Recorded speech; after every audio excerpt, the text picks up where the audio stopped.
All right, what's poppin', everybody? You know what time it is. We here for another power scaling video extraordinaire. I'm here with my boy Pat. Say hi to the people. Yeah. Yes, sir. We strapped in. We clap a nigga in a coma. Madness. All right. Anyways, Yes. I can snap at any moment. I'm strapped in. I clap you in a coma. Madness. I can snap at any moment. I dread losing. We doing Byakuya Kuchiki, the GOAT, the best captain in Bleach. Well, he's my favorite character. I'll go that far. But Captain of Squad 6, one of the nobles with immense spiritual pressure, the one who has Senbon Zakura against the second generation Slayer White from Tower of God, the demon of the Arie family, if you will. And I thought that this matchup was a lot more interesting than the Zoro one. We will do Zoro versus White at some point, maybe Iniesta. We'll come back to that, but we're gonna do this one because I think it's much more interesting. I'm not doing what I'm doing last time, where I was gonna like argue on behalf of one character. I'm just gonna talk freely for this one. So, the first thing that I wanted to start with, though, before we get to anything, is who maybe has a better swordsmanship, like actual like the blade work, the techniques and whatnot. Because I'm not entirely sure, but I lean to Byakuya. But where are you at with that? I'll actually give this one to White. I think his swordsmanship is better. Reason. I feel like, remember when he was talking to Thoughts? what's his name? Hats, yeah. And he was telling him like he doesn't understand his blade, and then like he was showing him how to properly cut things. I think he's more in tune with like the themes of swordsmanship than Byakuya would be, because you know, in Bleach, the Zanpakuto are living beings. So it's kind of more like So you have it's- to understand the spirit of the sword and whatnot. Okay, I kind of get you. Yeah, it's more like he understands an item. Byakuya has to understand an entity. I like that. That makes sense to me. I'm not mad at that at all. Yeah, because the whole thing about like REA swordsmanship in the tower is that there's supposed to be a law that their moves are supposed to be kind of undodgeable. I don't know how consistent that really is and how true it really is, but there's a couple of times where they kind of harp on the point. There's one that you will remember for sure. It's one of the Ross lines, I think, in Tower of God. That's when Ran was fighting Iniesta, and he was remembering Masheni's words, and she said, when you're fighting against someone from the RA family, don't try to dodge your attacks. Take the hit, tank it, and make sure you hit them with something stronger. And I was like, oh my god, that's crazy. That's kind of raw. So there's a chapter where White is finally kind of complete, and he goes up against this goblin guy who has the ability to, I guess, ignore the laws of the Tower of the RE swordsmanship. It's something so stupid. It's like a goblin. It's like he's been infused with catching items or items that catch. I don't know what the fuck that means, Pat, but the idea is that he can catch all of White's sword attack with his bare hands, and it didn't go so well for him. White pretty much sent out one attack, one slash, and like omnidirectional slashes from every direction came at him. That guy had like, I don't know, something like 20 hands, and then he ended up completely lobbing off all his hands and kind of washing him pretty seamlessly. And I was like, Jesus Christ, that was just one sword attack. But the only person I've ever seen dodge the attacks kind of straight up, I suppose, would be Bam. But Bam doesn't adhere to the laws of the tower. So yeah, of course. also, White was trying to get him to draw out more of his power, so he was kind of taking it easy until Bam snapped, and then he was like, "Oh shit, I'm in trouble." But let's get into like the abilities, nitty gritty, speed, power, and all of that. So we ended up leaning kind of technique to White, which is fair. But physically, in terms of like, especially speed, that's gotta be Byakuya. I don't think that. Oh, easily. Yeah, easily. Yeah, Shunpo, like. The fact that was his name Zamari, the number 7 that he fought. He was to be like the best Sonido user. I don't think he's the fastest. Which is Cap. Yeah, but you know how they are sometimes. This is Bertrand. It's a lot of Cap in Bleach. This is Bertrand telling him he's the fastest in the universe. Like, bro, Frieza will blitz you. Like, what are you talking about? Well, anyways, yeah, man, he's one of the few not few, but he's one of the Kagami captains that are constantly associated with being fast and speed, being kind of taught by Yoruichi, the god of the goddess of the flash step, things of that nature. So I definitely think that White is not as fast as him, so you might have to use some of those omnidirectional slashes to keep up with Byakuya's speed. I agree with that. Oh, The thing that also makes this fight pretty even and fair too is they both kind of can just fly and stand on nothing, so they can just take the battle to the sky and to the ground. So there's also that. So that's pretty even. Like White just stands on nothing, the way that Bleach characters just stand on nothing. So there's that. Here's before we playing ground. Yeah. So here's something I wanted to get into, because I think this is interesting, because White has pretty much only used sword attacks. That's all I've ever really seen him do. I've never seen him like throw a punch, throw a kick, anything really like has he done that in conjunction with sword fighting? Sure. Like if you kicked at him, he might like grab your leg and throw it a little bit, but he doesn't have it's a hakuda, you know, that's a hand-to-hand thing that Byakuya used to like. Yeah, like I don't think he's got that in him. Do you think that that's significant in any way, shape, or form? For White or Byakuya? The fact that Byakuya would be able to fight without his blade should he lose it for any reason is what I'm saying. Does that matter? Yes. Because this is a head-to-head, not just a swordsmanship discussion. I mean, they're both swordsmen, but yeah, in a situation where both of them have like their weapons destroyed, Byakuya will have a clear advantage. And how does Kido play into this fight? That's the thing that intrigues me the most, because one thing about Byakuya is his Kido was very proficient. 6 bars of light, Byakudai, all of those techniques. What's the one he used to block one of Zamari's eyes? I can't remember that shield curtain Bakudo thing. na Hachiju ich Danku. There you go. Right? How does that play into this fight? That's the thing that intrigues me the most. How do you think that goes if he starts kind of mixing in Kido with his attacks? I think it increases his defensive capabilities. Also increases his unpredictability in a battle, since he has more ways to attack White than coming at him with a sword or a sword slash. So like the attack that you mentioned that you can't dodge, I think you could use Kido to like either neutralize some of the damage or completely block it.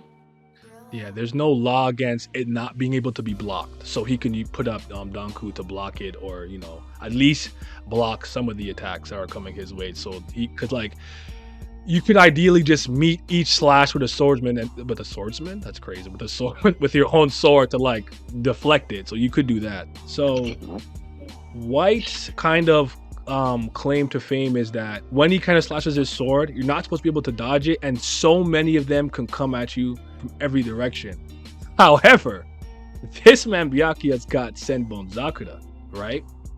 And he also has his Bankai, which just makes it even harder for that. So like in my opinion, he completely has the tools and skill set to deal with a bunch of slashes coming his way by protecting himself with Senbon Zakura, whether that's just kind of controlling the Sakura petals, making them legitimate blades, just kind of like, you know, almost just bringing it around him, like close to him, not in the no hurt area or whatever it's called, the no hurt zone, but like he could just block all of that with his own attack, because it doesn't say that White can just send like infinite, immeasurable, uncountable attacks. It's not like that. There's a number, and I don't think that number exceeds 10,000. No, not Kageyoshi. Kageyoshi's more, right? Kageyoshi is like 100 million. Oh, there you go. Yeah, I thought I was. I'm like, am I lowballing that? I feel like I'm lowballing that. So, Yeah. And without that, I don't think White's is dangerous. Go ahead. No, I remember that because when he was fighting Zamari had 100 eyes on his body, and Byakuya was like, with those 100 eyes, how are you gonna stop 100 million blades coming at you? And I was like, yeah, he really didn't think that one through. I definitely think that he would, in this fight, he'd have to end up using his Bankai, but that's fine. That's not like, that's no big deal. But I think he has the capabilities to deal with all of those things. But White does have a couple other abilities that I just want to highlight, because I think they're important. And then I'll talk about some of the special techniques, and then I'll talk about the various swords that White has, and then you tell me how you think these things would interact with what's going on. So he has the ability to consume and burn souls. Now, I just feel like someone in the comments will be like, "You soul reaper, your soul, why just gonna eat your soul and eat him?" And I'm like, all right, man, like I'm not really with that. I'm not gonna go there, but I know someone's thinking it. I know these niggas, man. The thing about White that I actually think is more dangerous about him is I think he's dangerous in like a battle royale or like a war, because with each person he cuts down, he can just and eat your soul, and then he can burn that as fuel, because he has a stamina issue. White throughout the entire series has had an issue with stamina because he never had enough souls to burn to keep up with the level of attacks he outputs. That problem was alleviated when he was complete for the most part. He didn't seem to be like struggling, you know, he wasn't gasping for air, like tired versus Bam. He was just literally outclassed. That was the issue. I don't know if the stamina thing would be like something that comes into play here because we are using the completed version of White, but I just wanted to point that out because I think it's dishonest not to say it. I mean, it's pretty interesting because I'm trying to think. I don't think I've ever seen like Bleach characters exhausted from battle because most of their energy is dependent on the spiritual pressure that they have left. But like physically, stamina wise, I've seen they can keep going as long as they have spiritual pressure. White is pretty durable, all things considered. He did take a backlash bomber from Calivan, and he kind of just shrugged it off. And he took a very powerful attack. Like Shinwan Ryu is kind of the hack that Bam has, that like kind of goes through most people's defenses and even people that's stronger than him. It usually leaves some type of crack or whatever. Think Calivan in the last station, where the hole that Hajin Sung made, Bam was able to crack it more. White shrugged off an attack from Bam that way. Like he said, it hurts. It really hurts. I feel it throughout my body, but like he can actually take a decent amount of pain. I'm not saying Byakuya can't. I'm not saying that he's frail. You just kind of flick him and he's like, my HP. That's not what I'm saying. But White comes across as a little bit more durable than he may seem, and he has pretty good Shinsu resistance, all things considered too. So I just wanted to keep that in mind. What techniques do you think that Byakuya has that's immensely dangerous to White? Like, you don't want to get caught by this once, or once you get hit by this, you're cooked. Actually, you know what? Byakuya took his own Senbon Zakuda plus the attacks from Asnot. That's what I call him. Fuck that guy. Kufu. And he didn't like die.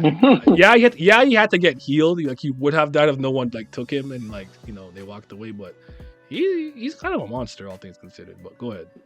Yeah, it was stated in the beginning of Bleach that Shinigami have higher vitality than regular human beings. That's why they can survive after they have like half their body lopped off and stuff. But as far as an attack that White would not want to take, I would definitely say Gokei.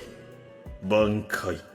Senbon Zakura Kageyoshi. Yeah, I don't really see how White's going to be able to escape from something like that. When White was fighting with Bam like had like this black rain Shinsu orb, and like he just sent, it's not nearly as many attacks as it would be for Senbon Zakura, so I'm not going that far. It's not like he sent like 100,000 bangs at him, but he sent a lot of attacks White's way, and this is after Bam actually did something to dull White's blade. Like, it couldn't cut anymore, and he battered all those attacks away. Like, he was hitting them left, right, up, down, all around him. Then he like put his sword into the ground that erupted a bunch of slash attacks to block them off. Don't know if he can deal with like 100,000, but he might be able to do something against that, or maybe create a hole to get out of it. I don't know though. Could. Plus, White has a barrier he can put up that protects him. I don't know if that barrier would be strong enough to stop Gokei from working, but he does have a barrier, because when Bam's like black rain was coming out, it's like rot. Think of like rot. It like sizzles and like melts away at you slowly, and White had to put that barrier up in order to protect himself. He ended up lowering it so he can basically put everything he has into his attack at some point. Basically, you have to be brave to do that, but he does have a shield he can put up. So White uses Spirit Blade, so he almost can't really lose his sword because he could just create it, right?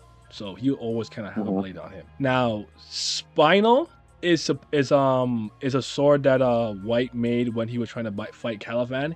It's kind of like red, and this is when he was fighting Calivan before he was like complete, and it didn't really do much. I don't know how impressive it really is, but I do want to name two attacks that he used. One was called Sword of the Purple Storm, and White released like a powerful like Shinsu blast that was purple, and like this demon came behind him. Caliban was kind of able to like shrug it off, but it came in like multiple slashes. Like, the thing that's tricky about White is one slash couldn't produce like 6 different blades coming at you, so he can be kind of hard to read. And then the other one was a deadly sword of the Crimson Spirits, But again, that was ineffective against Caliban. But you can argue White wasn't at full power. But that sword, I don't I think is remember something. this technique. Yeah, I don't think this is a sword that he'd use against Caliban. It's Kullian. That's supposed to be his strongest blade, right? So after Caliban starts using both hands, White pulls this sword out. Now, he uses many dope attacks. Deadly Spirit, White Magnolia is one he uses a lot of times. He uses 8 Strikes Massacre and like Divergent, Deathly Swords of the Heavenly Spirit. But what Bam had actually created a crack in Caliban's arm, and what White did was he used that crack to like disperse his power through Caliban's body that was going to hurt him, and Caliban chose to blow his arm up. Some people think he just hacked his arm off. I don't know why they tell me I'm not reading, right? But that's supposed to be his strongest sword, but it doesn't look like the same sword that he uses when he's fighting Bam. The sword looks different to me. I don't know if it's still Kullian, but it's supposed to have this highest like cutting power. So that's like it's supposed to be his best blade. I don't know if that means he can cut through a Zanpakuto or anything of the sort like that, but because Caliban's known for being like a very, very tough person to like cut, hurt because of his defense and the essence of bravery. So let's all right, so like how do you see the fight playing out in like kind of in your eyes? If things happen, they kind of approach each other. I don't know, grassy field, desert wasteland. I don't know, like a void, Mugen, whatever, wherever they're at. Like how do you kind of see it playing out initially? Do you think Byakuya realized maybe he's a little bit outclassed just in straight swordsmanship, and then he starts to resort to like Zanpakuto abilities, his Shikai ability, Bankai, Kido, stuff like that? Like how do you see it going? Well, we know that they're both pretty prideful individuals, both White and Byakuya. Indeed. So I could see it becoming like a simple sparring match in the beginning, and then when White takes the upper hand, I could see Byakuya try to do something arrogant, like use Senbon Zakura Kageyoshi, and he'll use Senkei, because his abilities increase when he's in Senkei, so like they would still keep going, like with just straight swordsmanship slashes and stuff like that. And over time, I feel like when White starts getting worn down, he'll start burning souls, and then he'll start using his Shinsu techniques, and Byakuya will probably change from Senkei to Hakuteiken. And if he still has more stamina after that, I could see him using Gokei to finish him off. Do you foresee White being able to pierce the defenses of Senbon Zakura with his own swordsmanship? Like, what if he tries to concentrate it through one area? Let's say he thinks that, like, let's say White like tries to overwhelm him with sword slashes, but the petals are too plentiful. Do you think that he would try to maybe concentrate to break through it with like a powerful slash, like White Magnolia or something? Like the demon comes behind him and he kind of challenges it all into like an attack. Like, do you think that's strong enough to maybe get through or no? For Bankai or Shikai?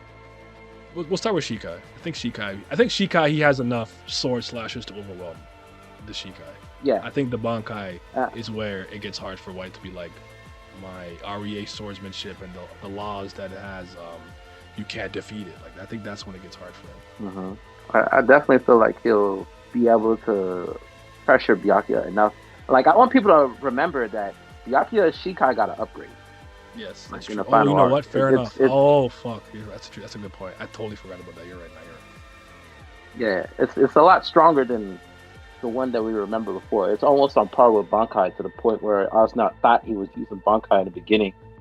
He was like, nah, bro, it's just regular Senbon Zakura. He's like, you had this, you should know. This is just Senbon Zakura. Yeah. And I was like, oh! But yeah. I said, I'm still holding the hilt, bro. What are you talking about? Yep. But now I think White is definitely strong enough to even overpower that stronger version of Senbon Zakura in the beginning. And then the Bankai afterwards, that's when he'll start using White Magnolia. Byakuya has one more ability. I keep forgetting what it's called because he used it at the very end. That's the one I was to say. Is it the one that he used against Gerard? What's his name? Valkyrie. Valkyrie. Yeah. Damn it. I think I saw it just now. Let me find it. Is Shenjika? Ika Shenjika? Jinka? Yeah. Sorry, Ika Shenjinka. Yeah. See, the reason I can't remember is because I haven't heard him say it yet. Once I hear him say it, it's gonna stick. you haven't got That's there how yet. it works for me. Yeah. Yeah. Do you foresee? Yeah, Okay. this attack. Ooh. Okay. So I have a crazy scenario I want to bring because White is incredibly smart, and him and Bam did something that I thought was kind of ridiculous. There's a character named Arie, and she has this like weird time manipulation, time delay ability, where it's just a time related ability. But literally after experiencing that ability one time, White figured out the timing and lobbed her arm off and then lobbed her head off eventually. And I was like, oh my god, that's insane. I think Bam it took one or two more, then he did the same thing too. But you know, Bam is Bam. It is what it is with him. It's not as impressive with Bam because you expect it from him. White, I was like, oh my god, wow. Does he figure out the hurtless area complication? I feel like he could figure it out. That the blades never come within a certain region. I really do think he could figure that out. I don't know what he does with that information. Maybe he sends an attack underground because he can stab the ground to make attacks erupt from beneath you. This is assuming they're on the ground. Obviously, in the air, I don't know if it works the same. But do you think he could figure that out based on what I said? I feel like he could figure it out because obviously with Senbon Sakura, Byakuya becomes a mid-range to long-range fighter, and White would be like, okay, I can't hit him properly from a distance. And I feel like if he overwhelms them in the beginning when they're doing sword-to-sword combat, when it's close range, and then Byakuya uses his Shikai, then he'll be like, oh, okay, so he did this to put some distance between us. There must be a certain radius that I can get in between where I can hurt him, especially since he'll have no blade anymore after that. That's something I wanted to say because I remember being really impressed when he did that, and like, as prideful as he is, he's pretty honest with himself. Because when Bam went into that mode, like, oh no, he's stronger than me right now. But White's do you think they're? I don't think their personalities would play a major factor in this fight. In terms of how they go about things, they're pretty. Byakuya is pretty like prideful and no nonsense, and White in this form is pretty. He's like bloodthirsty, but also pretty no nonsense, all things considered. So I don't think the personality comes to play. I bring it up because I kind of forgot to bring it up in the Bam and Luffy battle, but it's something that I think matters depending on the combatant. Like if somebody, like the example I always like to use is like the Jotaro and Josuke both fought Larata, right? El Rata. But Jotaro caught the bullet, Josuke dodged it, and I think those type of small discrepancies go a long way in some of these fights. Because I always bring up that Aizen, as soon as he got, I joke and say I call it the marble, but the Hogyoku, he stopped dodging shit, and that's how Urahara was able to eventually seal him, because he felt that there was no longer any need to really dodge any attacks because he was transcending that barrier between Shinigami, Hollow, blah blah blah, whatnot, whoop de whoop. So I tend to like are you someone who likes to dodge or block more? Because like Kenpachi, as much as I love him, there's a lot of fights I think he'd lose in one slash because he's dumb enough to be like, here, get a free hit.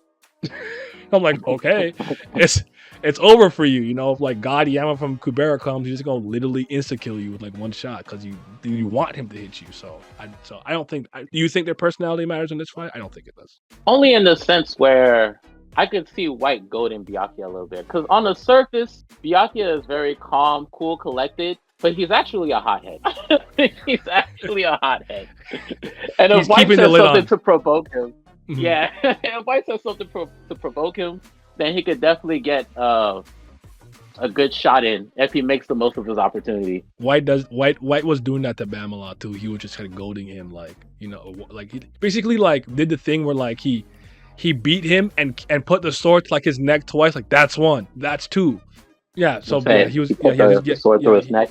Yeah, he was. Yeah, like he basically went, one, that's one time. Two, that's two times. There won't be a third time. You better bring your power out. Like he was talk. So yeah, he does talk ish. That's true. He may be trying to like irritate Byakuya. I don't know what he would say that he could irritate him with though. That's the thing. But he does talk a lot of shit. So and Byakuya is more just like he does counter shit talk, if anything. Yeah. You know? Yeah.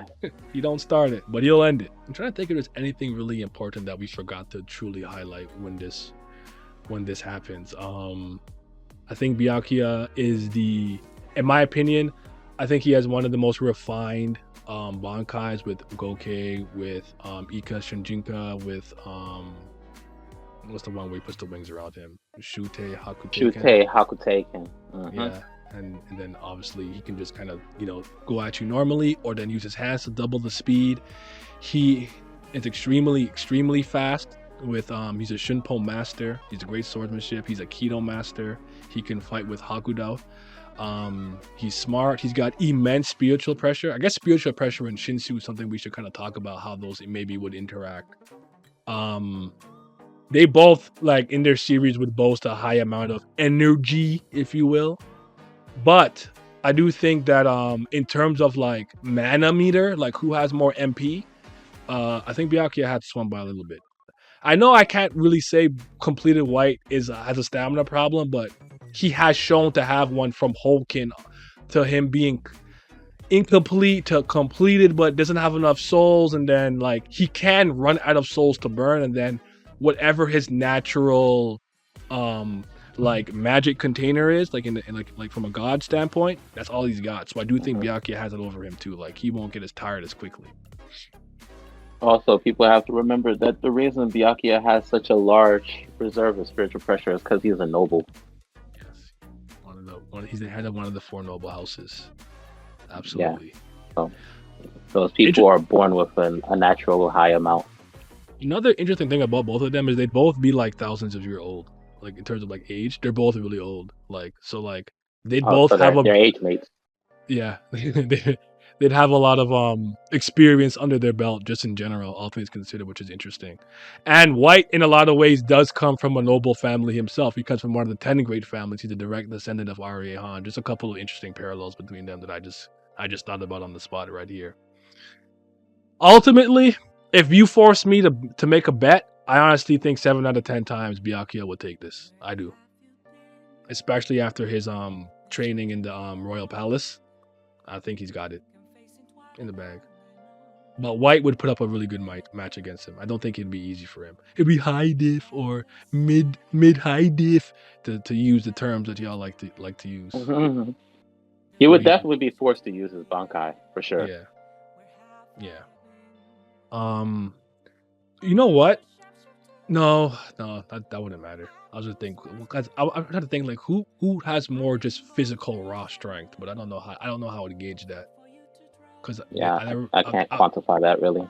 I've never really seen them like, oh, I can lift 1,000,000 tons or something like that. Like they mostly don't do that. Like, and both of them tend to use both their hands when they slash. Not some Kenpachi one-handed shit. So, but yeah, who do you got? You got Byakuya as well? Yes, sir. Kuchiki Byakuya like Jesus. All right, man. Let me know what you guys think in the comment section below. Let us know if you think we forgot to bring up anything or mention anything when it comes to the fight itself and the matchup. And we'll see you guys in the next one, which will most likely be the 25th BAM versus Kubera Lee's, the battle of the MCs of the 2 greatest webtoons. Y'all be safe. Yeah. Shout out to the Patreon gang. I appreciate the continued support. Shout out to the certified BAM lovers, CBL Nation, CBL gang. It is what it is. But also shout out to the Priest of Fire. You know that's Brilith gang. Could they be the real CBLs? I think they just might be. With a huge big shout out to the 5th Zen gods. Shout out to Zyler Scotty, Zodiac Nemiko, Zachary Cooper, Tino Brown, Tikos, Simi, Scobe, Revenant, Naz Riley, Markov, Lucky Roo, Lazy Dragon, Johnny Rogers, Huey, Triss, Childish Nujabis, Andrew, Big Allen, and Big Abdel. Your support is appreciated. Yo, I stepped in a bed the other day. Yo, I can afford a bed now. You guys are out here saving my life.